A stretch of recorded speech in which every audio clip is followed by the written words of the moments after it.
ഹരേ കൃഷ്ണ. ഇന്നത്തെ വീഡിയോയിൽ കർക്കിടക രാശിക്കാർ ആത്മീയ വഴിയിലൂടെ ജീവിതത്തിൽ സമൃദ്ധിയും സന്തോഷവും എങ്ങനെ നേടാമെന്ന് നോക്കാം. കർക്കിടക രാശി ചന്ദ്രന്റെ ആധിപത്യത്തിലുള്ള രാശിയാണ്. അതിനാൽ ചന്ദ്രന്റെ ശക്തി വർദ്ധിപ്പിച്ചാൽ ശാന്തിയും വിജയവും സ്വാഭാവികമായും ഇവരുടെ ജീവിതത്തിൽ കിട്ടാവുന്നതാണ്. ഈ വീഡിയോയിലൂടെ അത് എന്തെല്ലാമെന്നും എങ്ങനെ ചെയ്യാമെന്നും നമുക്ക് നോക്കാം. വളരെ ലളിതമായിട്ടുള്ള ഉപായങ്ങളാണ്. വീഡിയോ എല്ലാവരും എൻഡ് വരെ കാണുക.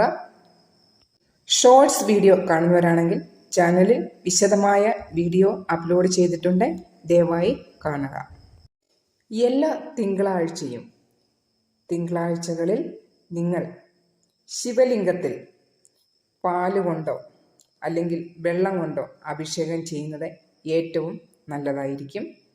അതുപോലെ തന്നെ ഓം നമഃ ശിവായ എന്ന മന്ത്രം എല്ലാ തിങ്കളാഴ്ചയും നിങ്ങൾക്ക് 108 തവണ ജപിക്കാവുന്നതാണ്.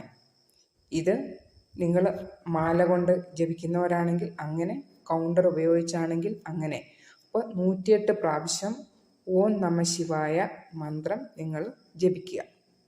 ഇത് ചെയ്യുമ്പോൾ ശ്രദ്ധിക്കേണ്ട കാര്യം, നിങ്ങൾ ശിവലിംഗത്തിൽ പാലോ ജലമോ അർപ്പിക്കുമ്പോൾ അത് രാവിലെ തന്നെ ആയിരിക്കണം. വൈകിട്ട് നിങ്ങൾക്ക് ചെയ്യാൻ പാടുള്ളതല്ല. മന്ത്രം ജപിക്കുന്നത് അത് നിങ്ങൾക്ക് എപ്പോഴാണെങ്കിലും ജപിക്കാം. അപ്പോൾ ഇത് നിങ്ങൾക്ക് ശ്രദ്ധിക്കേണ്ടതാണ്. രണ്ടാമത്തെ ഉപായം, ചന്ദ്രൻ്റെ ശാന്തി മന്ത്രങ്ങൾ നിങ്ങൾക്ക് ഡെയിലി ഒരു 108 പ്രാവശ്യം നിങ്ങൾക്ക് ചെയ്യാവുന്ന വിധത്തിൽ നിങ്ങൾക്ക് ചെയ്യാവുന്നതാണ്. ഓം ചന്ദ്രായ നമഃ എന്നാണ് ആ മന്ത്രം. അപ്പോൾ ഡെയിലി നിങ്ങൾ ഈ മന്ത്രം ജപിക്കുക. 11 പ്രാവശ്യമോ ഒരു 21 പ്രാവശ്യമോ, സമയം ഉള്ളവരാണെങ്കിൽ ഒരു 108 പ്രാവശ്യം ഡെയിലി നിങ്ങൾ ഈ മന്ത്രം ജപിക്കുക.